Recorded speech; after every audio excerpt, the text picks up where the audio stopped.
As you, Mr. President, have said in your address, there can be no economic progress in conditions of instability, uncertainty, and insecurity.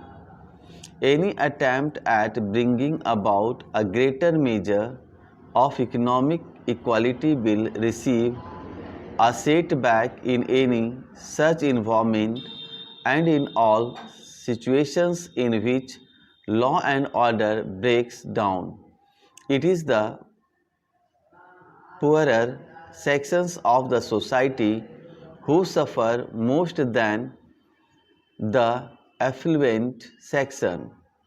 But I would like to draw your attention to one thing: stability can not be and should not be equated with the perpetuation of the status quo. Stability cannot be brought about if the present inequalities are allowed to remain or to grow, and unless we take note of the aspirations of the people and engineer change peacefully, we shall be overtaken by events and by far greater violence than you have seen today. Today, there is an atmosphere of restlessness in our country and also in every other country in the world and even in the most affluent of societies.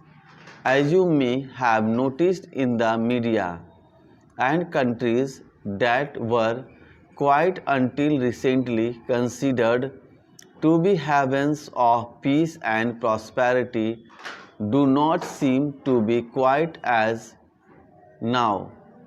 A new generation is coming up into prominence in all the countries whose attitudes and beliefs differ from those of the older generation.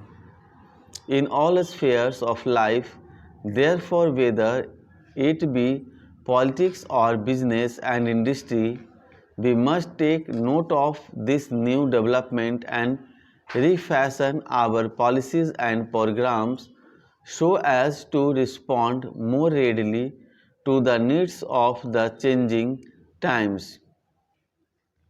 Your speech, Mr. President, clubs together the concentration of economic power and political power and considers both to be undesirable.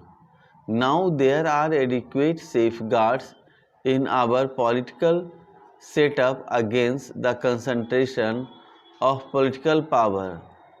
Our federal system, with all its allocation of powers as between the center and the states, is by itself a corrosive against any trend towards the concentration of political power. We have now the phenomenon of different political parties holding power in different states and in the national sphere also. We have a powerful opposition subjecting every move of the government to the closest and most critical scrutiny.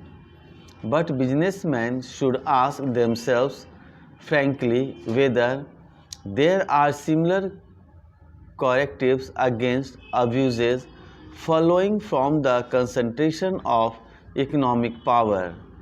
What action has been taken in our country to build up active organizations of shareholders, consumers, and small businessmen?